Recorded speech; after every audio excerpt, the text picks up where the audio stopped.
What's up, guys? Welcome back to the Keeping It Real podcast. I'm your host, James, joined by Calvin, Jack, and Reese. And today we are going to do our official Marvel Phase 4 ranking. I realised I haven't got my microphone anywhere near me. We're fresh from seeing Wakanda Forever, and that marks the end of this new phase for Marvel. We were introduced to some new characters, revisited some familiar faces, and ventured into television. We are going to rank all 15 projects from Marvel's Phase 4 from best to worst.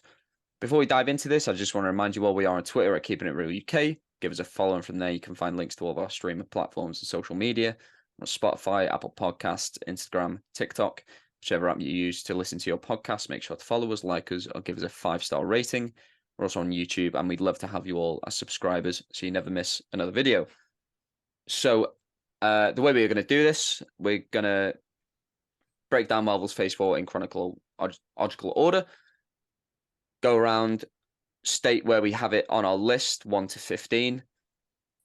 I'm going to aggregate everybody's numbers, and then by the end, similar to how we did with Star Wars last year, we will have a very nice list, and that is it, and it can never change, no matter how we feel in a year. Yeah. That is it. We have to stick by it forever. Right, so first off, we have WandaVision, Marvel's first foray into television, which personally I thought was the best way to go, starting off the TV era of Marvel. Sort of lost me at the end, but I thought mostly good. I have it at number 9 from 9 to 15. Elizabeth Olsen and Paul Bettany were great. Can't wait to see what they do with Vision.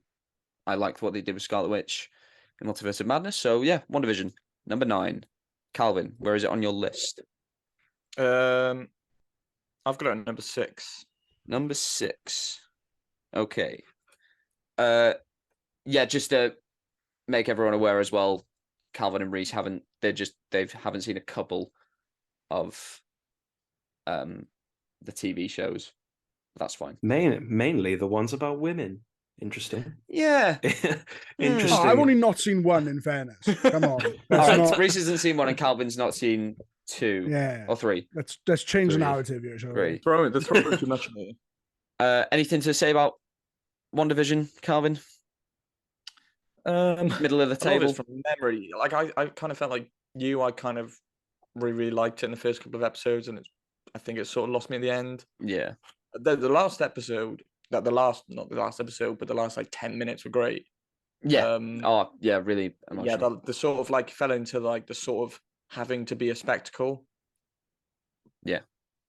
No. Yeah, I was completely with you on that one. Jack, where is it on your list? I've got it at number 10. Number 10. Okay. Yeah, same again. Those are my main issues. I rewatched it. I think initially after the first watch it would have been much higher, but rewatching it, yeah, it has like a really interesting build up, and then at the end it's just like blasting with like wizard hands. It didn't need to be blasting. Yeah. Yeah, it didn't need to be me. blasty. Like yeah. That's where it kind of loses me. Right. Something so interesting should be interesting all the way through and not just stop. And, yeah. Because I feel it really found its tone and then just abandoned it for the last episode. Reese, where is it on your list? You ready for me to fucking throw this whole thing off? Oh my god! Number 3 for me. Number baby. 3. Number 3. It was my favorite TV show. Whenever we talk about the TV shows, the series, I really liked WandaVision. I loved that it was. I love what they did with the different kind of periods of time over TV. I thought it was a lot of fun. And probably a lot of it probably is just that I find it fun, so it goes up there. But yeah. All right, surprising. Next we had The Falcon and the Winter Soldier. I thought pretty good for the most part, similar to what I thought about Black Panther Wakanda Forever. What mattered in that show, I thought they really pulled off. It had some strong themes throughout. Lost me a bit with the villains. But I'm excited for Captain America 4. Can't wait to see what they do with Bucky and Thunderbolts. I like this. I've got it just above WandaVision at number 8.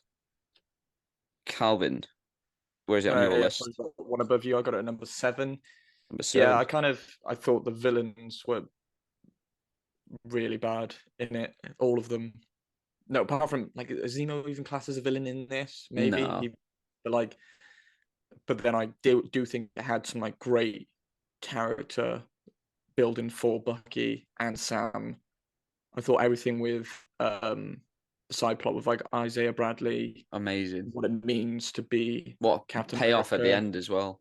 Yeah, was so great. I loved the earlier, even the payoff with Bucky, the sort of like atonement in a way, I guess, and kind of sort of acceptance. I thought was great, but I think like a lot of these weirdly lose themselves in trying to be a superhero thing, which is Yeah. No, I feel like about almost all of the shows. Pretty much looking at it now. Yeah. Jack, where is it on your list? I've also got it at number 8. Number 8. Again, going third is hard because you've both said exactly what I was going to say. Basically, the villain, the villain couldn't even tell you her name. All I remember is that they're like the Flag Smashers. I didn't think she was great. They're not very memorable, but like all the Bucky stuff, like all his like redemption, Well, the John Walker stuff was pretty good as well. Oh yeah, John. Yeah, sorry, yeah. And Sam like feeling like he has to earn becoming Captain America, as opposed to them like, Endgame, he gets the shield, bang, Captain America 4. So I like that as well. It wasn't just handed to him. He went through the trial by fire. I hope they just don't do that again for Captain America 4. I hope that's not he needs to become worthy of the shield. I'm like, no, he's done it. He's done it. Yeah. Move on now. I don't think they will do that. Reese, where is it on your list? I also have it number 8. Number 8. That one's going to be easy. Again, a lot. Yeah, like what Calvin Jack said. The villains. Her name was Carly, right? That's it. Carly. Might be Carly. Really boring. Not very well acted. One of the worst performances in an MCU thing ever. That went very well acted to one of the worst performances I've ever seen. Yeah. It was terrible. I was forgetful. Just didn't really like her. Yeah, the fucking plateaued worst it. person I've That's ever so seen. fucking funny. As far as MCU goes, is one of the worst villain performances. Fair enough. Didn't buy it. But yeah, all the stuff with Bucky and Sam was great. But yeah, it's just kind of, middling, wasn't it? Yeah. Next the bloody middle. Yeah. Who would have? Fair enough. Next was Loki. I thought pretty good show for the most part. Really, really stuck the landing, which the opposite to WandaVision. Couple of episodes that I didn't really love. I liked his relationship with Sylvie. And I liked the introduction to the TVA, and Owen Wilson was good, and I thought that was a fun new corner of the MCU that we can explore. Loki. I've got that just below WandaVision though, at number 10. Calvin, where is it on your list? I've got it as my number 3. I really liked Loki. I feel like out of all the shows, it was the most consistent in the sort of tone and feel and vibe it was trying to give off. Yeah. I wouldn't say I liked it so much because I'm like a massive Loki fan. I don't really see the sort of like crazy love he gets as like a villain, to be honest. Mm-hmm. But I think with everything else, the introduction of the TVA, like I do think this was Loki's best moment in this. Yeah. In his sort of everything he's been in. I thought the last episode was great, which it kind of went the opposite to WandaVision, and it was mainly a conversation in a room with like different conflicting ideologies. Yeah. Which it comes to some blows, but largely it is just them sitting, and I feel like this show feels like it has the most ramifications to where the MCU was trying to go. I hope so. The MCU at the moment is having a hard problem with trying to introduce all these new characters and trying to have the through line of where we're going to end up, which is Kang. But Yeah. I feel like this show will be remembered as like The if start of it all. If like Kang's going to become like the next Avengers level threat, and Loki benefits from having him being introduced in that show. Yeah. Like, people are always going to remember that. Yeah, and I thought I loved the way Jonathan Majors played it as well. It's exactly what I wanted. Jack, where is it on your list? Number 5. Numero 5. So this is my highest rated show. Okay. Yeah, I mean, I thought it was the most. I feel like week to week, it had me the most like, what the fuck's happening? Like, what's gonna happen next? Like, it kept me the most like, it piqued my interest the most. Kang, obviously, the introduction was fucking so good. Sick. I've only watched the whole series once, but I think I've watched that episode about 6 times. Yeah, just watching his performance. I liked all the. I can't remember his name. The Loki variants. What is that guy's name? The main Loki. The old man. Yeah. Just classic Loki. Is it just classic Loki? What's his name? Richard E. Grant. Yeah. Oh, right. Thank Christ. Yeah, him. I thought he was great. That was like a cool introduction. And like, yeah, I think they just had like they had fun with it. Like, didn't they have like a Thor frog? Yeah. Frog. That's fun. I want to see more shit like that. Race Frog. Who's Frog? Give Frog his own show. Right, so number 5, Reese, where is it on your list? It's number 6 on mine. Number 6. Okay. Yeah. I have no bearing on. I'm trying to work out where you've all placed things. I'm just really struggling. Yeah, mine's all over the place. I won't lie. Which is kind of good, to be fair. Yeah, I thought we were going to be like rigid. Yeah, I just think I really enjoyed the kind of the exploration of Loki in this, and like I was wondering how they were going to get him from being, because obviously he's like villain Loki at the start of this again, and I was wondering how they were going to get him. Yeah, I thought they did a good job of that. Yeah. I enjoyed Sylvie as a character. I think she's really interesting, and can't wait to see more of her. And I just want more Loki variants. Yeah, sweet. One more. So again, I think they'll probably end up middle of the table. Next we had our first movie of Phase 4, which was Black Widow. I actually really enjoyed Black Widow. I've watched it a few times now. Thought Scarlett Johansson, it was the best she's been as the character. I loved the introduction of her family, Yelena. Florence Pugh was incredible. David Harbour, Rachel Weisz. I think that dinner scene, sort of in the middle of the movie, is one of my favorite scenes in the MCU. I think that works really well. And I thought it had some strong themes, and the ending wasn't perfect. I thought it was okay. But I thought what worked was the emotions and the performances. Black Widow really worked for me. So that is at number 7. I've got that on number 7. Calvin, where is it on your list? I've got it at number 11. Okay. Like, I really enjoyed the sort of family dynamic they had going. Like, I do think the dinner scene is by far the best scene in the entire film. I love David Harbour. Florence Pugh was great, but then everything else just sort of felt a bit flat. Just felt a bit flat for me. It's crazy that Ray Winston's in it. Like, I just can never like fully get my head around. Bet 365. Yeah, number 11 for me. Number 11. Jack, where is it on your list? I've got a number 12. Oh.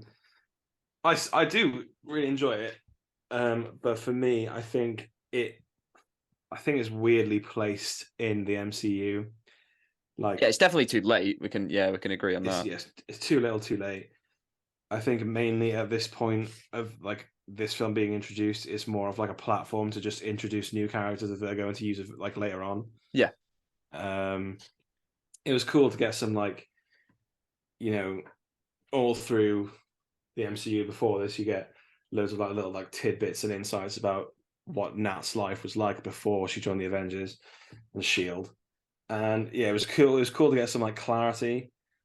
But yeah, for me, it was just do it before you kill her off. Yeah. Yeah. Reese, where is it on your list? I had a bit of trouble ranking this one because I did quite enjoy when I saw it, but then I struggled to remember anything about the film because it's been so long and I haven't watched it since I've seen it. So I've got it at 11. I bumped it up a place. I did have it at 12. I put it up to 11 because again, yeah, I enjoyed the family dynamic of it all. I enjoyed the relationship between her and Yelena. But yeah, I think like Jack said, it came a bit too late, and I guess it's because they had to delay the release on that. But yeah, I think number 11. All right. Next we had Shang-Chi and the Legend of the Shang-Chi and the Legend of the Ten Rings, which I thought was fucking phenomenal. I walked out of that movie being like, it's changed the game. That was the sickest thing I've ever seen. When he popped that dragon open, I grabbed Jack's leg. I was like, oh my God, this is fucking nuts. Again, I thought similar to what the first Black Panther did, where it sort of opens up another corner of the MCU, and I think it did it in a really good way. Yes, it does end in big CGI fight, but I thought this big CGI fight worked really well. You have the emotional conflict between Shang and his father. Another incredible performance in the MCU from Tony Leung. And then once that comes to an end, I was like, oh, is that gonna be it? Nope. Fucking dragon pops out the wall, starts sucking everyone, and then Shang pops him open, and I was like, that is the cherry on top of this movie, because I was really enjoying it, and that has made it amazing. That is why it's my number 2 in Marvel's Phase 4. Calvin. Yeah, I really love this film as well. I think it does, like, after watching Top Gun Maverick, I think it does the similar thing, plays it generic, but pushes the tropes to their absolute best. And I think that's why I love this film so much. I think that's my kink. The dynamic. I realize I love that a lot. Yeah, the dynamic between Wenwu, you got Tony Leung, and Shang was amazing. Like I always, that dynamic always resonates with me. Like that sort of like bad dad sort of like trope that that a lot of things use. Mm-hmm. I liked that he sort of like, it didn't feel like a film where like, or a TV show where they were trying to like push too much about like, oh, here's another character that we're introducing later. I know they had the bit with Abomination, but that was very subtle. Like really, it wasn't like, oh look, here's going to be another thing that people suspected he was going to be in She-Hulk, but it wasn't like strictly said. It was just a way to sort of link it a little bit. I think this film by far has the best action in any of the MCU films. The opening fight scene is my favorite fight scene, like in the forest, where they're beautiful. Sort of like dancing about the music. And I love that it sort of like used that sort of like Far East style of violence, where it's more like floaty and dance. It was sort of like like a dance. Like it's not about brute force. It's like very like beautiful elegant, and lyrical in a way. Yeah, no, I agree. Yeah, I love this film. I've got it as my number 1. Nice. Jack, where is it on yours? Number 2. Number 2. We know what's coming first. But I remember watching this in the cinema and being just like, Jesus fucking Christ. We had a great time, didn't we? We did a fucking good time. Similar to Cal, I think it's got some of the best action in the MCU. Like every time I've rewatched it since, every time that bus scene happens, I'm so in. Beside myself. I'm absolutely beside myself. Nothing's more satisfying than the sound of the rings. Yeah, they're my favorite weapon in the MCU now. Other than better than the shield, the Iron Man armor, the fucking hammer. They're sick. I love them. Yeah, bring them back. They are so sick. And like, just because I've never seen Shang-Chi in any of like other media. Like I haven't read a comic. Yeah, I'm familiar. Been in anything else. And similar to like similar but in a different way to Guardians of the Galaxy when I first watched that. Like I didn't care when I went to watch Guardians, and then I was like, this is the fucking best movie they've ever done. Yeah. And that was kind of how I felt about this one. I was like, I didn't know about this character, I didn't really care. I was just gonna watch it. And then I came out being like, he's one of the best ones they've got. Can't wait to see him. Yeah. I can't wait to see him in because obviously Destin Daniel Cretton, who directed this, is doing Kang Dynasty. So I can't wait to see Shang in a big Avengers movie. It's going to be so fun. Reese, where is it on your list? It's number 2 on mine as well. Oh, just give me more. Can't guess my number 2. Just give me more Marvel martial arts movies. Yeah, man. It's so good. Like I said, the action scenes in this was so good, and like the final battle, one of the best final battles. I just like the character as well. He's such like a I liked him. I thought just a likable character, and he like. So yeah, it's up there, number 2. Nice.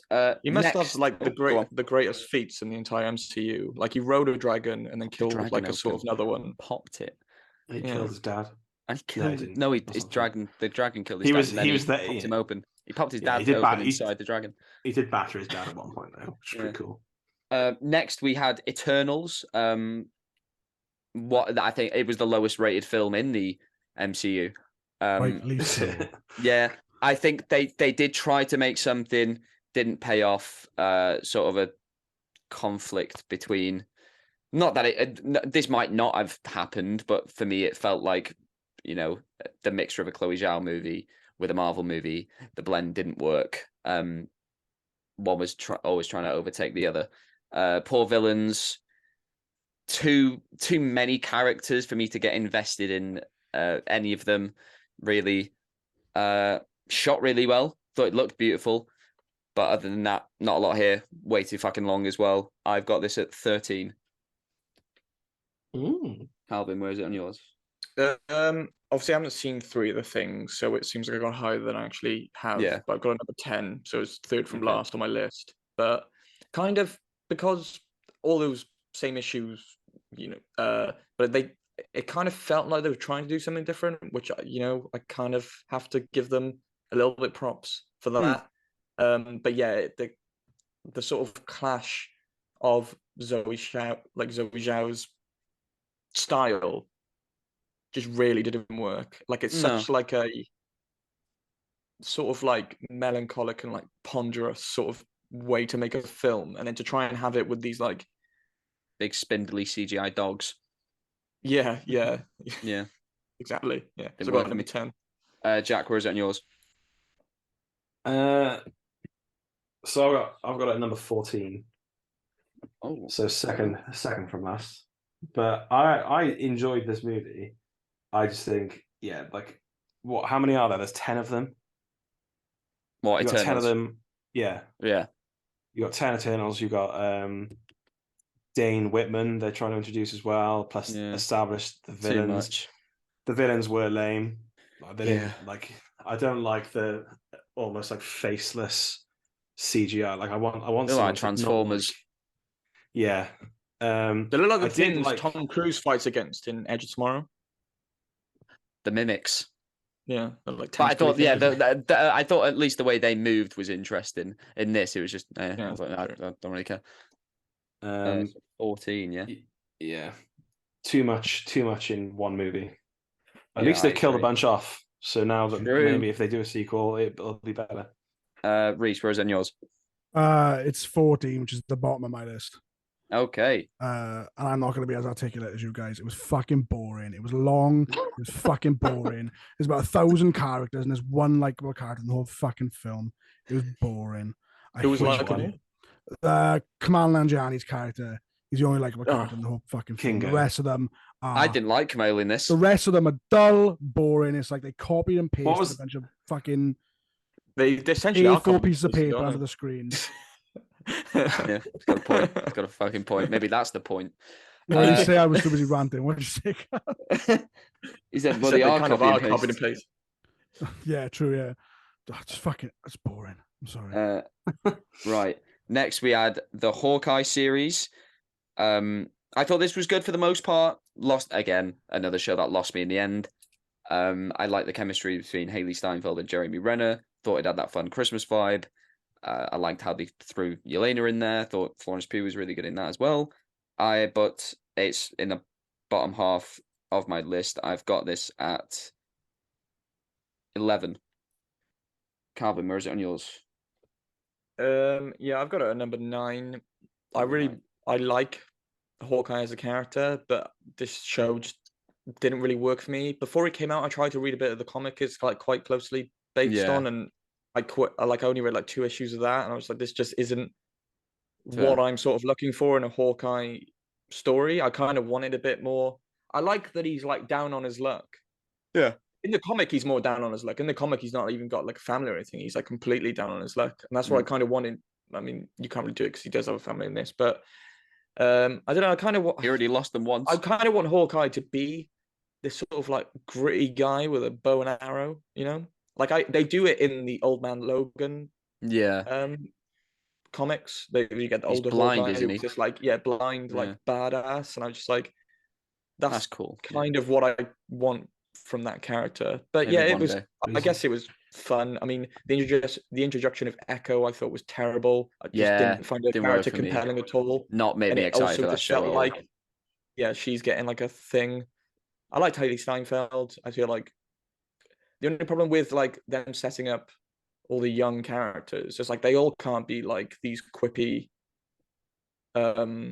teenagers or however old they are. They need to introduce like Nova, make him just like this sad boy. They can and they will. You know they're all going to be little quippy teens. I can't have them all in one film. Just but just, like it'd be like a rap battle, just like constantly at each other. But I said this to you the other day. They're all going to be like that because that's what fucking teenagers are pricks, and then something's going to happen, and they're all going to get humbled. Well, I said and then they're going to have like a serious. One's going to have a fucking serious. As the Red Hulk and just like absolutely Hulk clap one of their heads. And then them all to be there like, shit, this isn't funny anymore. One of them gets straight up murdered. The rest of them are like, okay. Just flattened. Calvin wants it to be the kids from WandaVision. No more singing. Jack, where is it on your list? This is in my upper half. I really enjoyed this. I've got it at number 6. 6. I've read the full run of the comics that Calv was on about. I disagree. I think I really enjoy them. I don't really mind that they've changed. All of Endgame was him trying to get his fucking family back. Yeah. And then for them to change the character and be like, they're gone. Like, we've had the same character through the whole thing. I just think this just works. And now that he's got like someone to mentor, I think that works really well because he's also like a reluctant mentor. Like he doesn't want to deal with it, but he has to because she keeps getting in his fucking grill. I think, Haley Steinfeld's really good. I think eventually whenever, like, I don't know, Jeremy Renner either gets killed off or decides he doesn't want to do these anymore, I think she'd be like a really good actual replacement, which I feel like some of the other characters who are being introduced aren't. I feel like she's like you could easily 1-1 replace him with her and it would just work. Yeah. So number 6. Reese, where is it on your list? Mine's at number 9. Number 9. I did want it to be higher because I really like Hawkeye as a character. He's one of my favorites. But I just think compared to everything else, that's just where it ended up, unfortunately. I kind of wanted to see more of Ronin. I don't know if it was like flashbacks or something. So I think the character of Ronin is really cool. I feel like they could have maybe done more with that. I mean, Haley Steinfeld's really good as Kate, and again, her relationship with Yelena for the bits we see is really good. And like Jack said, I think she'll be a good replacement for when she inevitably has to replace him because he can't do it forever, can he? So number 9. Next, the big one, my number 1, Spider-Man No Way Home. This was a transcendent experience. I felt my spirit leave my body when Tobey Maguire walked out of that hole. Andrew Garfield is amazing. And I thought a lot of the Marvel movies feel similar and the plots are quite generic, but this story felt like the quintessential Spider-Man story for this Peter. This is where he finally becomes the hero, and I felt like there was this really beautiful way that they brought these old characters in. They didn't just swing in for the final battle, help out, and leave again. They were there to support this Peter, and it almost felt like it was fate that brought them together, because he needed this to become this universe's Spider-Man. I thought it was really beautiful. I thought Tom Holland was incredible. Aunt May dying breaks my heart every time. Zendaya and Tom kissing at the end is the best movie kiss I've ever seen. The music, Willem Dafoe fucking killed it. Yeah, I love this movie so much. I might watch it tonight. That is my number one. Calvin, where is it on your list? I might watch it now. Calvin, where is it on your list? I've got it at number 2. Obviously, I think it's a great film. I think Willem Dafoe's amazing. I thought the way they handled the Aunt May death and the fallout was amazing, and then having the other 2 Peters sort of helping through that because they've dealt with similar things was a really clever way to go about it. I think this film handles nostalgia way better than most things handle nostalgia and bring it back, like, legacy characters, if you will, that sort of thing. But I still have got it a little bit lower just because of this nostalgia, just because of it is. I do feel like on my most recent rewatch, I did find it was like it really stood out to me. Like, just because I've seen it a couple of more times now, I started to notice a few little beats here and there, which I just felt like maybe it wasn't needed. But overall, I think the way they, like you said about the plot, the way they sort of worked it in, especially with the 3 Peters, I thought that was their best work and the best way they could have possibly brought those characters back to sort of help this younger version of themselves overcome obstacles that they had to deal with. It was a really clever way into that, yeah. Jack, where is it on your list? I think I can guess. Number 1, mate. Best fucking film I've ever seen. Next. Reese, where is it on your list? It's 13. That's not no, true. It's number 1. No, it's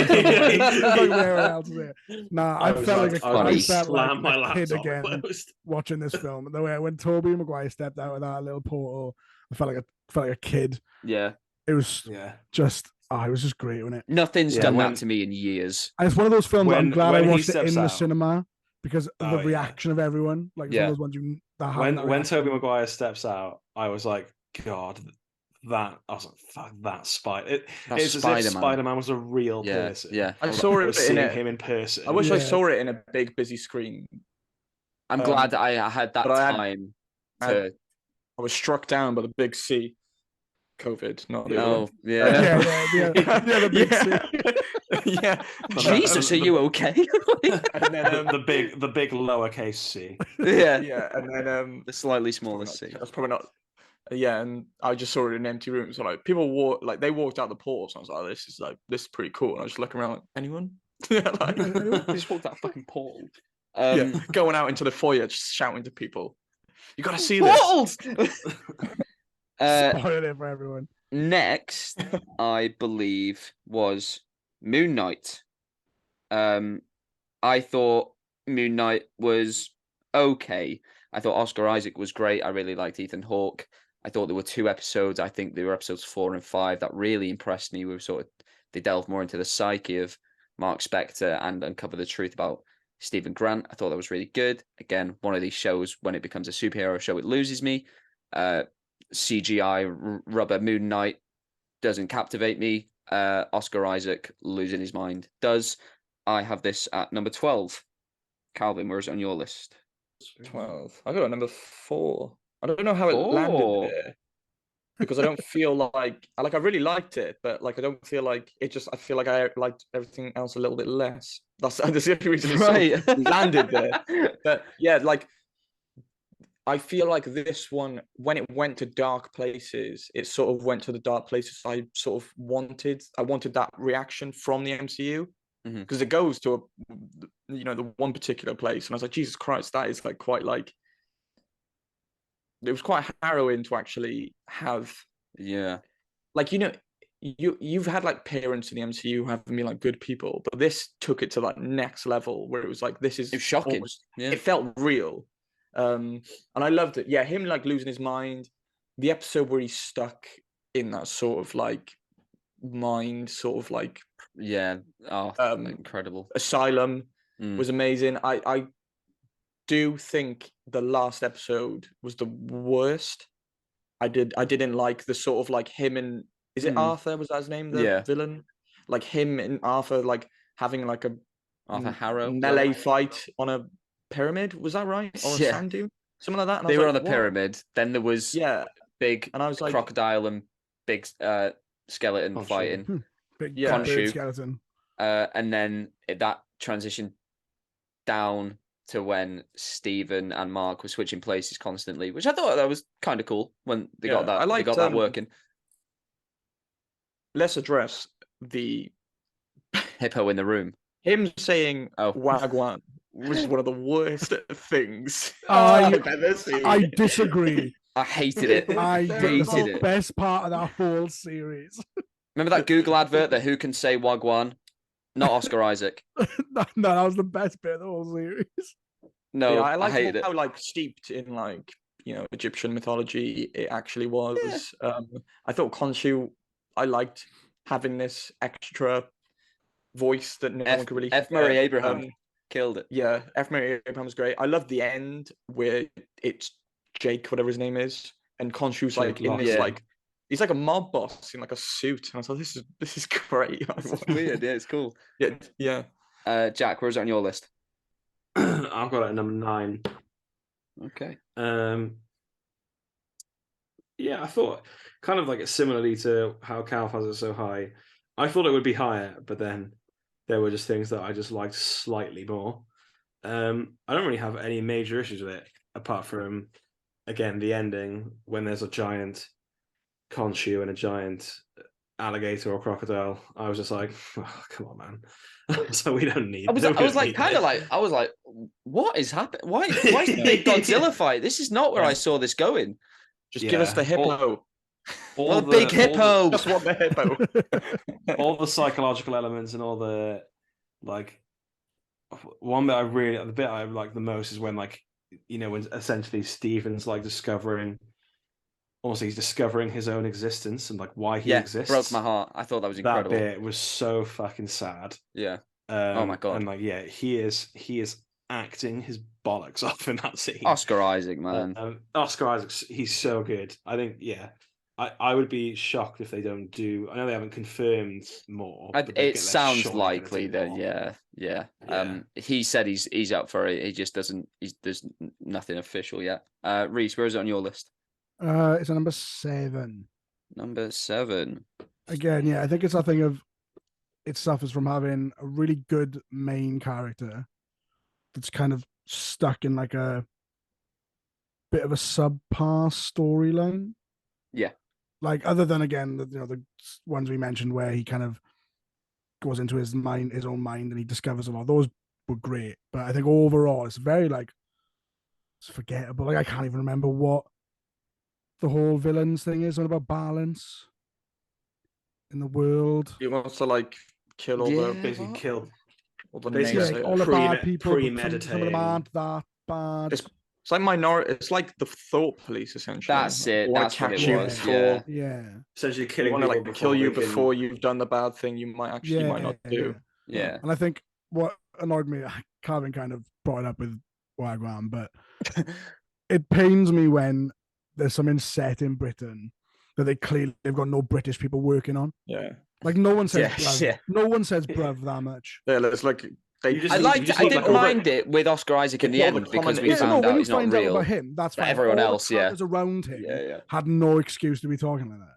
I really liked Layla. I thought she was a good character as well. Yeah, she was a good character. I really liked her. I enjoyed her little superhero. Scarab. That looked cool. Yeah, Scarab, fucking sick. I think overall it was subpar storyline. Next we have Doctor Strange in the Multiverse of Madness. I really love this. I love Sam Raimi, and I always bang on about it. I love when a filmmaker can just come in, make a project their own, and you don't really feel the suits at Marvel involved all that much. There's a bit of this in this that in this movie, but I thought for the most part Sam Raimi was able to really stick to his style. In a lot of horror influence, some of the camera work is very reminiscent of Evil Dead. I thought Benedict Cumberbatch was great. I really enjoyed his arc, where he always has to be the one holding the knife. He learns to trust others by the end and work together, and I thought that was really good. Visually amazing. Didn't love all the cameos. Didn't mind what they did with the cameos. Thought that was good. But when John Krasinski popped out of that square, I rolled my eyes. Not really for me. But the rest of it, yeah, really good. Really enjoyed this. And Scarlet Witch, I think one of the best villains we've had so far. So it is my number 4. Calvin, where is it on your list? I've got it on my number 8, but that is more so because I've seen it once in the cinema and I need to watch it again. Like I haven't really watched it, right? Because I feel like, apart from the Spider-Man films, usually with Sam Raimi films, I feel like to appreciate them more, you sort of have to watch them because they're quite like fun, but then there's a lot more to them in terms of like his like directing motifs, I guess, like his sort of style. I definitely felt his style, but then I definitely felt a lot of input from, whoever the powers at Marvel are. Powers that be. I think the sort of cameos sort of felt the same. I liked that they, killed them all brutally, just to hammer that home, but they're still there. So, to be honest, I can't recall all that much. I thought Wanda in that one was a great villain. I liked how they did magic in this one. Like the fight with the music was so dynamic. Yeah, fun. And actually having fun. Like the sort of sound like diegetic, sort of like actually the characters themselves being able to like interact with it was great. But yeah, I feel like I just need to rewatch it. I've watched it a few times. I still really enjoy it. Jack, where's it on your list? I've got it at number 4. Number 4. Yeah, I saw this. I think like a couple of days after it came out, and a lot of people had already seen it, and they were really putting a downer on it, and they were like, "Oh, it's not great." I'm like, "Oh, it's not very." And I was like, "Oh, I'm fuming." And I saw it, and I literally didn't know what the fuck they were on about. I thought it was great. I'm glad they didn't go like, so that the cameos were like the Illuminati. That was that basically it, or were there more? I can't really remember. No, that was it. Yeah, they had all sorts of people, like all the rumors being like, "Oh, fucking Wolverine's gonna be in this," like everyone. I was like, I don't want all that shit. Like that's too much. The only one I believed was the Tom Cruise Iron Man thing, because that went on for so long, even up to the release of the movie. Yeah, and then he just wasn't in it. And I was like, oh, and that would have been fine. That would have been fine as well, because he would have just taken up an Illuminati space. Yeah, like so. I thought that would have been fun. Yeah, I'm glad they didn't do like like fucking character, but I wish there was more madness in terms of like multiverses, because you have that little montage when they're just going through loads of different same street in New York, no deal. Yeah, and they go through one of them's made of paint, and I was like, give us 10 minutes in fucking paint universe. I want to watch something like that. Yeah, and I like Carl said about the magic. I'm glad they did something with it instead of just orange circle, bang bang, like the bit when he like turns into like he turns his arms into snakes. Yeah, sick. And, like hisses. Yeah, he like fires like dragon snakes out of his hands, doesn't he? Yeah, fucking amazing. And he's like, yeah, just making it more like just being more creative with it. So yeah. Reese, where's it on your list? It's in number 10 with me. I thought it would be higher. But when I was doing my rankings earlier, other things, I think what this suffers from for me is I've only seen a lot of these films once. Right. If I watch them again, they'd probably be like different places. But yeah, I don't know why it's so low, because I actually really enjoyed the film. Like I love Sam Raimi. I think Obviously he's not. great. Oh, I know. fucking Norris. It's sometimes just the issue with lists. Yeah, I know. So I don't get can I how have Moon Knight is so everything high can on I have mine. like multiple things at number 3? I don't know. All one. Oh, one. All of them number 1. No, I really enjoyed it. Again, if you ask me to do this list again tomorrow, it'd be in a different place, I reckon. Right. But just where it landed today. The magic was great. The cameos, I kind of enjoyed them. I was happy that I got to see John Krasinski as Mr. Fantastic. Personally, wouldn't want to see him again, but I got it one time, and that's fine. Scarlet Witch, again, she's an amazing villain, and I think Elizabeth Olsen did a really good job of portraying that. But yeah, just other things I enjoyed more, I guess. Sweet. Today, not tomorrow. Not tomorrow, Next, correct me if I'm wrong. I believe Miss Marvel was before Thor. Yeah. Yes. Okay. Yeah. A month before, I think. Miss Marvel, I thought this started off really strong. Iman Vellani, I think, is great casting for Kamala. I really enjoyed her relationships with her family. The friends, not so much. I didn't think all those performances were great. But the family, especially the mum and dad, I thought that was beautiful. And there's a couple of scenes later on, especially one with her mother in the bathroom that I thought was great. The actual plot to Miss Marvel didn't work for me. Again, I think this is the worst example of it, or the best example, sorry, when one of these shows loses itself when it becomes a superhero thing. I didn't like the design of the powers. I thought the action was honestly dizzying at times. The villains really underwritten. And then I just found myself caring less and less each week, which, because I thought the first 2 episodes were really strong, they had this style to them, and that style just got lost along the way. So unfortunately, Miss Marvel is in my 15 spot. Calvin, where's that? Oh, you've not seen Miss Marvel. I thought episode 1 was pretty good. That's all I've seen. Not good enough for you to stick with. No, pretty good. No. Reese, have you also not seen Miss Marvel? No, I've heard very mixed things about it. I'll watch it eventually.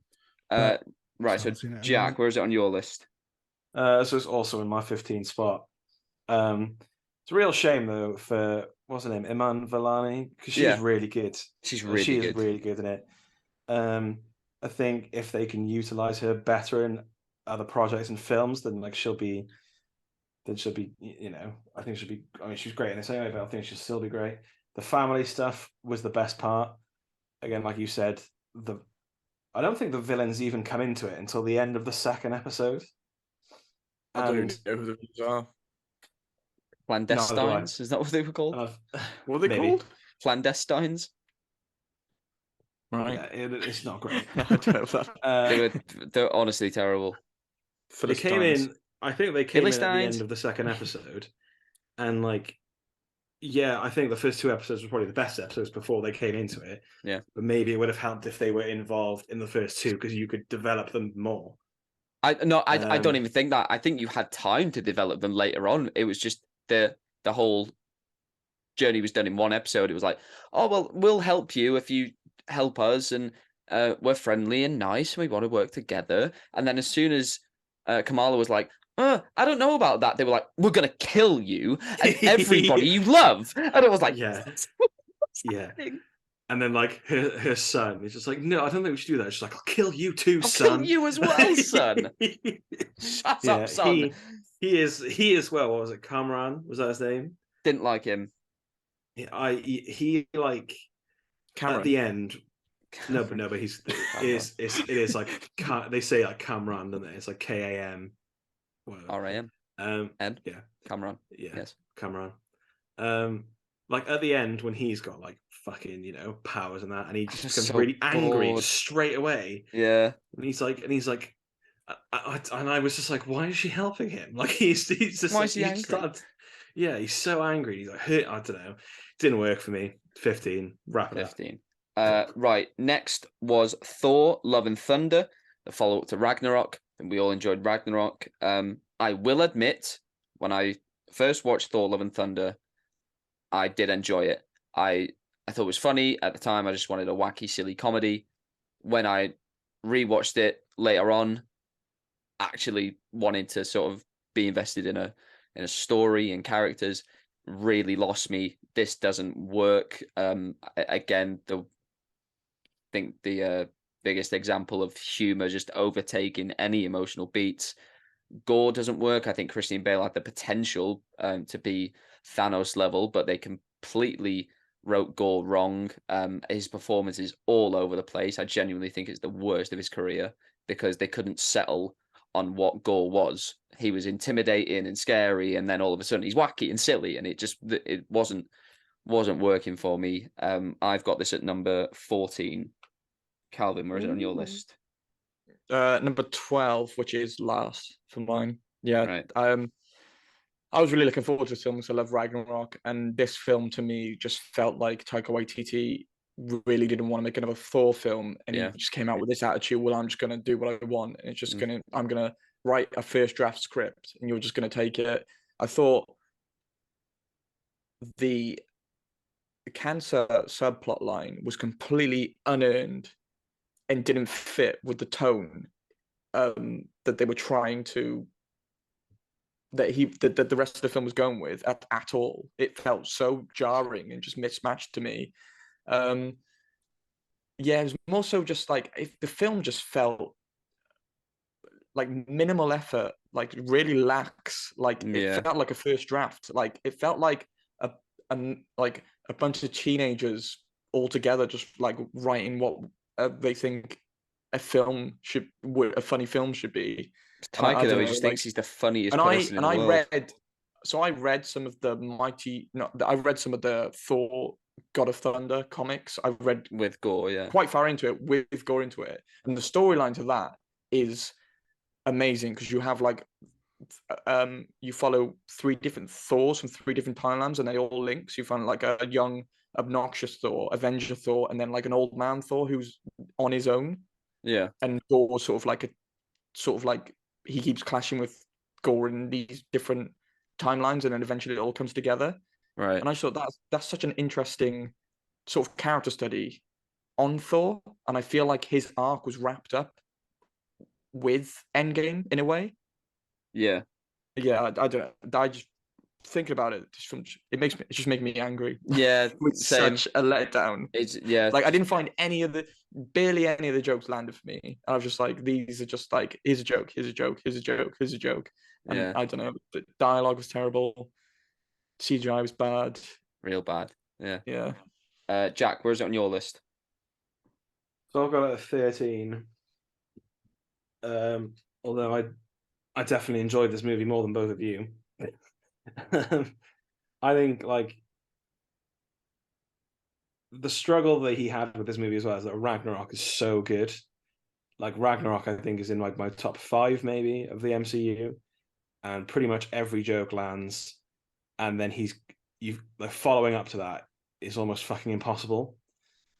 But I think for this one, some of the jokes did get me, but I think more than half of them probably just got like a or nothing. All right. I think it's too much of a. Although I do enjoy it, I still think it's better than the first 2 Thor movies. Nah, I don't. I don't.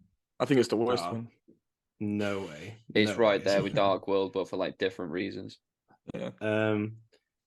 I liked, although some of the Jane stuff at the beginning didn't feel very earned. I liked the way it ended. Like I thought, like the emotional beat at the end worked for me. But then the fact that, like, preluding that was when he gives all those kids powers, like the powers of Thor. Didn't like that. And that one kid is fucking terrible. Yeah. Heimdall's kid. He was bad child actors. And that's difficult though because loads of child actors are bad, but he was fucking bad. Yeah. So I just think 13. Don't put your own kids in it if they're not actors. Like he wasn't, but the other ones were. Reese, where is it on your list? This is 12 for me. 12. Yeah, like It was fine. I think, yeah, my big issue was trying to make Jane an interesting character by just giving her cancer is really lazy. Because she is a boring character, and I think they try and do something with her in this film that just doesn't work. Yeah. And it almost feels like, say it again. I said, "Eat my hammer." Yeah, it just feels like Taika Waititi. He's had a run of like really good films recently, and it almost feels like this film. He was like, "Will people just enjoy anything I put out?" Yeah, it just feels like he was just like, care. People love what I do, so I can just put any old shit out and people will enjoy it. And then that's what he did. I think part of it as well is that like this Thor is so different from Infinity War and Endgame Thor, and from Ragnarok Thor. Like a natural progression. They need. I mean, if you look at him from the first Thor, it's like he's lost his mind. Yeah, even worse, he hasn't recovered. I think it started off like okay. I think when they had the bit with him and the Guardians, I was like, okay, this is pretty good. And then that was fine. Yeah, it just doesn't go anywhere up from there, I guess. No. Right. Next, I think the best. Oh, go on.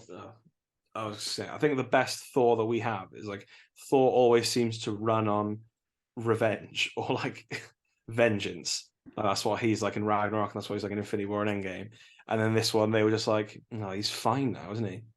He's fine. So now he's mental. Yeah. So like, let's just talking to an axe. Yeah. Lost his bloody mind. That comedy, though, that bit did get me. Where like when he's like talking to his axes as if they're his fucking wives. Those bits did get me. Right. Next, we had She-Hulk. This I mean, like the Twitter response was very mixed to She-Hulk. I actually really enjoyed the show. I think it's the highest rated show on my list. I've got it at number 6. I thought it found a tone. Highest rated show. Yeah, I thought it found a tone and it stuck to it throughout. Not every episode is great, but I think I like how they kept the stakes small and contained and personal to Jen. In that final episode where everything does seem to be too large, and she. Oh, right, yeah. I just realised you haven't watched it. Well, anyway, yeah, the stakes are kept small, and I think really small. What? She like an Ant-Man? You said everything's too large, and I was like, what? No, right, yeah, I won't say anymore. Yeah, you've perked my interest now. I want to see her get really small. I know that's not gonna happen. I thought all the Daredevil stuff was really good.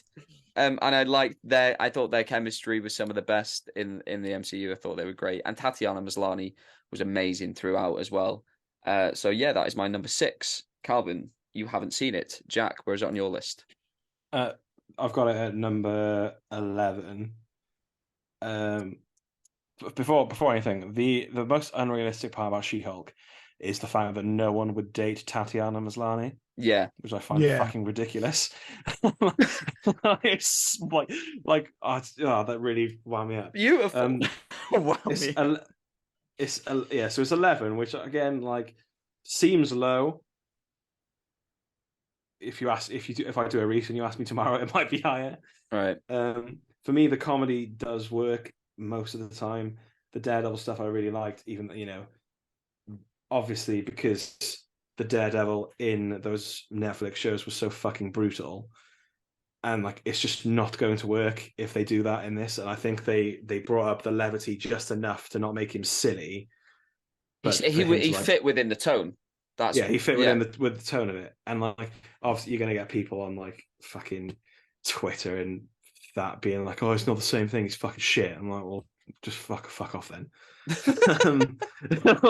Well, he'll be exactly the same in his show. If they did like the Netflix show and then they do his new show and he's exactly the same, they'd complain. They're like, oh, he fucking coughed in the MCU show. He doesn't cough in the other show. It's fucking bullshit. It's a different story. He doesn't. It's not as like dark, so it makes sense. He can have a bit of a joke. Yeah.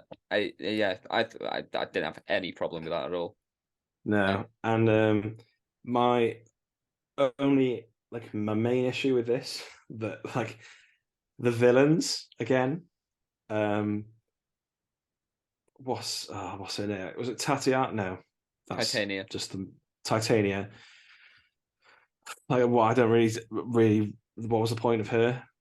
And like her entrance in the first episode is Awful so American accent. Oh, yeah, it's just I didn't get her at God. all.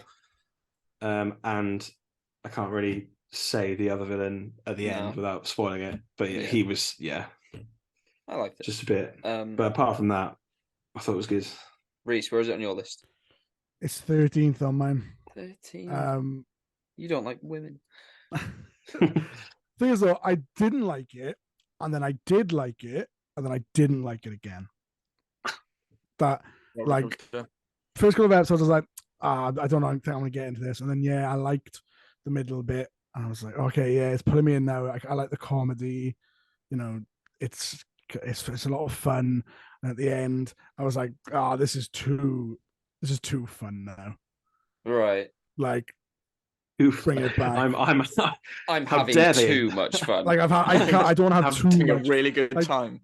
I hate this. I'm having a great time. With this now.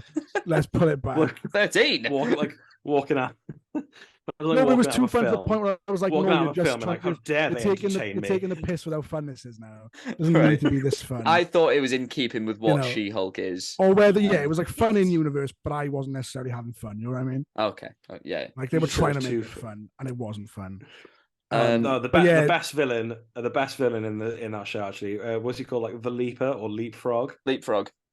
Yeah. He was fucking. Sick, I was having, not to offend you, Reese, but I was having fun at that win. So much fun. No, I had fun with that bit too. That was the right amount of fun. Then later on, but no, Tatiana Maslany is really good. Yeah, so good. And there's a lot of good bits of it, but she's one of those characters I can't wait to see her in something something else, in something different. Yeah, very good. I don't know how that's going to work though. Like with the tone of her show, with anything else they've done, they'll like they did with Daredevil in this. They'll pick her and make her fit the tone of the movie. It's because the show is a sitcom. That's why she's able to break the fourth wall and stuff. That's why that works. That's what I'm getting. It's not like She-Hulk has this ability to talk to the audience. It's because the show was a sitcom. Yeah, that's one of her powers. She can talk to the audience. Next is Marvel's first special presentation. We're getting one later this year with the Guardians Holiday Special. Werewolf by Night, directed by Michael Giacchino, who scored a lot of these movies. I thought this was really good. I would have watched a full 2 hours of this. I really liked the style. I thought Michael Giacchino showed us some really impressive directing chops. Gael Garcia Bernal, a really good, sympathetic character and performance. When he first becomes the werewolf, I thought that scene was stunning.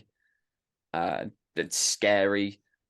Another thing where it found its tone and it stuck to it, and it was fun that it was just a one and done, like in and out. But again, I would have watched this for the full 2 hours. I thought this was really good. I've got this at my number 5. Calvin, have you seen this? No, I haven't seen it, but I think I would like it. Yeah, I think you would also like it. Yeah, it seems like a film like you would enjoy. Jack, where's that on yours? So as you know, I only watched this yesterday. Yes. For this podcast. I've got a number 7. Number 7. Yeah, I think it was. Yeah, I can't. I've definitely watched the trailer, but I couldn't remember fucking anything about it going into it. I just thought it was like, it was just refreshing. It was different. Yeah. They've never done anything like this before. I thought, what was the main character called? What's the Jack actor? Russell. Yeah. Yeah, Brilliant. Jack. Yeah. Brilliant. What's the actor called? My favorite name. Gael Garcia Bernal. That's good. Rolling all your letters. That's how you do comedy, Taika Waititi. Yeah. They never say his name, or do they? They never refer to him as Jack Russell. No, that's great. Yeah. To find out, which I really enjoy. Yeah, I thought he was great. I liked. I thought as well, because I remember reading at some point that it features Man-Thing, And then I was like, "That's gonna look fucking dumb." And when you see Man Thing, I didn't even blink. I was like, "Yeah, that looks great, exactly yeah. what that looks normal." Yeah. Like, yeah, I think they should definitely continue to do more stuff like this that's just not connected. Is that what they're doing? Like, are they doing like a whole dark thing? No, I think they are just doing like special little short films for some characters. So we're getting the Guardians one. The rumor is we're going to get a Silver Surfer one. Maybe like the Wakanda thing. I think that might get turned into a special. Yeah, but I think it's a good little way to introduce some characters, and I think it's a good way to introduce characters as well who like would absolutely not work within the MCU, like in a connected thing. Yeah. Pick like their weirdest fucking characters. It might be testing. It might be them to test the water to see how do people react to this. Maybe, yeah. Put a lot of resources into it, and then can we make something else with it? Reese, where is it on your list? This is 5 on mine. Yeah, 5. I really enjoyed it. They tried something a bit different, and it worked really well. I enjoyed the style of it. The character's really interesting. And I think I was expecting it to be a way for them to like introduce a character that we're going to see later on, which still might have been. Because I think I read somewhere that Man Thing actually plays a pretty big role in Secret Wars, because he like is the protector of these like gems or something that they need at some point. They've done the gems. Yeah, they're not gems, but there's something that they need in the Secret Wars at some point. Gems. So we might see secret gems. You're making fun of that. Like that wasn't the plot of the last. Yeah, no, that's what I'm saying. Yeah, the secret gems, the Infinity Stones. And then, like, I'm just imagining just any of the characters being like, "We need to get those bloody gems. Where are they?" No, he's like this, like protector of something in Secret Wars, so he might pop up again. But I'd be fine with that because he looks pretty cool. Yeah, but, yeah, I'd love to see more kind of horror, weird little things like this. Yeah, Marvel films. Next, the final and most recent Phase 4 movie, Black Panther: Wakanda Forever. This would be a great time to refer our audience to our recent review. Well, by the time this podcast comes out, we will have put up a Black Panther: Wakanda Forever review within the last week. Go check that out. We're not going to tell you why it is in this our spot. You will find out in that other podcast why it is. What it is. All our patrons. All our Patreons, such as Jack's dad. So quickly, because we have just done a full review on it. I thought this really worked. What mattered in the movie worked, which is the grief of losing Chadwick, losing T'Challa, and the process of moving on. I thought Namor was a great antagonist. I really liked where they took Shuri, and all the performances were great. This is my number 3 of Phase 4. Calvin, where is it on your list? I've got it in my number 5. So obviously, I did like it, but I did have some problems with it. But overall, I think it's a good film with like lots of issues. Yeah, like it's not. Yeah, I think it's a bit better than like middling. Mm-hmm. That's what I was saying about it. Jack, he did like it. He did like it, but he liked Moon Knight more, but he doesn't know why. No, I've no idea how that's got there. It's so funny. Jack, where is it on your list? Number 3. Number 3. Yeah, ours is very similar. Yeah, I'm not surprised. The emotion in this worked for me. The action, not so much. But yeah, Namor was fucking cool. Yeah, go listen to the other podcast so I don't have to repeat myself. Sweet. Reese? Yeah, number 4. What worked. A lot of it worked. There were some bits that I didn't quite like. But yeah, check out the other podcast. And when you watch our number 1, No Way Home, check out our commentary track. Yes, Reese, I meant to do that. Thank you very much. Plug that as well. Put that on and listen to me watch a film 20 minutes ahead of everyone else.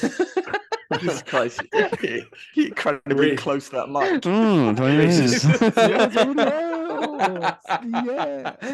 Yeah. Reese's only contribution in that whole episode is just like, "Oh, that happened ages ago." Yeah. Keep up, boys. Right, that's funny. Right, talk amongst yourselves for a minute, and I'm gonna figure out this I list. forgot about that and the No Way Home thing. You could have just not said anything, Reese. You brought it up like 5 times. I'm not gonna sit there the whole time and be like, and just not say anything.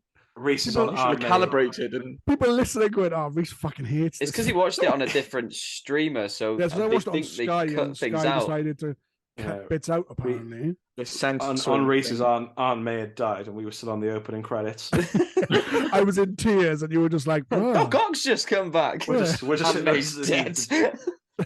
We're just listening to a Spider-Man has killed Mysterio. I love that video as well because I'm trying to watch my film super quiet, but I could just hear Jack's that he assured me was on quiet, but I'm pretty sure it wasn't. Because he had to have it louder. Because he had to have it louder because he was laying on the floor. Because he was on the floor. Jack just made himself proper comfy. Were we going to put up the video of that or just the audio? Because it looks like Jack I put up the audio. Looks like he was in a men's shelter. We were all getting comfy. Yeah. Just needles like on his arm. Funny. In a men's shelter watching Spider-Man No Way Home on my PS5. With my Sky subscription. It's because my bed broke. I still haven't got a new one. I'm just sleeping on the mattress on the floor. Are you still sleeping on it? Yeah. So I'm at home. I'm at home in a minute, and the other day, my dad walked past, and he was like, "You must remind me about that bed." And I was like, "What's that? I'm on the floor." I'm on the reminder. Just look at me. This is the reminder. When you call me, it takes me longer to get there because I'm off the floor. Just got to slither off. I'm on my At least if you knees. fall out of bed, you haven't got far to go. Yeah, that would have been helpful when I was younger and was prone to falling out of bed. But considering I'm 29 years old, did not know you that. never know. You never know, Jack. Didn't know you went through that phase in life of. Oh yeah, I had it falling out of bed. No, I had it real bad. I used to fall out of bed on the same side. You should have like a little rail, like for bowling. No, I used to fall out on the same side pretty much every night, and then my parents noticed, and then every night. Yeah, for like a couple, for a bit. Jack is just for a couple of years. Doesn't stay still in his sleep. And then they put pillows on the floor so that I didn't fucking hit my head. Would you fall out of the bed and just stay sleeping? Yeah. You feel like you could have those little like things they have like small children that like cots that you can like clip onto the side. Well, I was like, I don't know, I was younger than 10, and I still had like a single bed, and I was just throwing myself about. And then I would have thought of Jack going to his friend's house, he's got like bunk beds. He's like, "Do you want the top bunk?" Jack's like, "No, please, please, I'll die." They put the pillows on the one side, and then that very night is the only night I ever fell off the other side. So funny if like you were just like being a little shit or something, and it was actually your dad just pushing you out. Pushing me out. Every night your dad came in and just she's falling out of the bed. Batters me.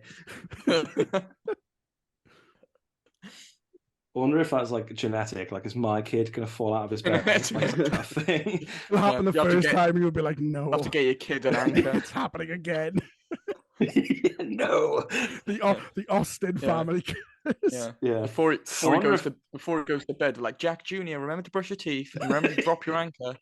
remember to strap yourself into your bed. Oh, I wonder if it ever affected like my intelligence. Like, would I be like? Oh yeah, it smart? definitely did. Would I be like a fucking genius if I never used to fall out of bed? Oh god. Right, I'm nearly done. Anyone else used to fall out of bed? Just me? No, but if I did, I'd wake up. Yeah, I think I probably fell out of bed when I was like. I'm a deep sleeper. I had a bunk Apparently bed. I had like one of those ones where it was like a desk underneath and then like a bed on top. So it'd be a fucking nightmare if I fell off. You had an only child's bunk bed. I actually slept on the floor for a long time as well when I was younger because I had an attic room and the stairs are too awkward that we like couldn't get a bed up there. So I only had a mattress. And like my parents bought me like a big inflatable bed, not like an inflatable mattress, but like a proper inflatable bed. It lasted about a month, and then it was like the holes in it everywhere. So eventually we cut Holes a bed. everywhere. Yeah, you just lie in Everywhere. it, and like holes would like they give you like a Well, kit. surely there's only one hole before that mattress is just useless. Well, yeah, but they give you like a kit to patch it up. So they know it's gonna pop because they go, here's how you fix it when you buy it. So eventually we ran out of them, so we had to cut the bed in half to get it up the stairs. You ran out. You ran out of inflatable beds. How many inflatable beds? No, the patches to fix the inflatable bed. Right. We finalized the list. So now we are going to go through worst to best. Yeah, let's go. I'm just looking at it. It's quite similar to my list. Right, number 15, Miss Marvel, because only 2 of us saw it and we both had it right at the bottom. 14, Thor, Love and Thunder. 13, Eternals. 12, Black Widow. 11, She-Hulk. 10, Hawkeye. 9, Moon Knight. 8, Falcon and the Winter Soldier. 7, WandaVision. 6, Doctor Strange in the Multiverse of Madness. 5, Loki. 4, Werewolf by Night. 3, Black Panther, Wakanda Forever. 2, Shang-Chi and the Legend of the Ten Rings. And number 1, Spider-Man, No Way Home. That came out reasonably like all right. Yeah, Like, I'm not too Yeah, displeased. it was all right. I don't massively disagree with. Yeah, I think Yeah, because I think mine and Porter's lists were very similar. Pretty So that much. probably- Yeah, that probably I mean, knocked it. yeah, very similar. It was all a ploy.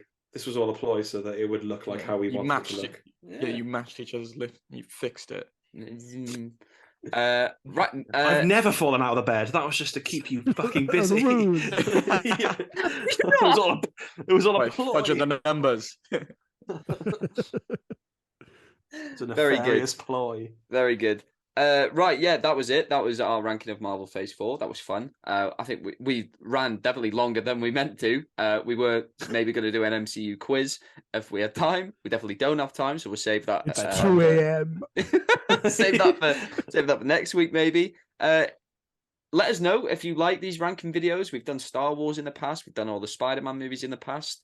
Maybe we'll go through and do older MCU movies. That could be fun. But just let us know.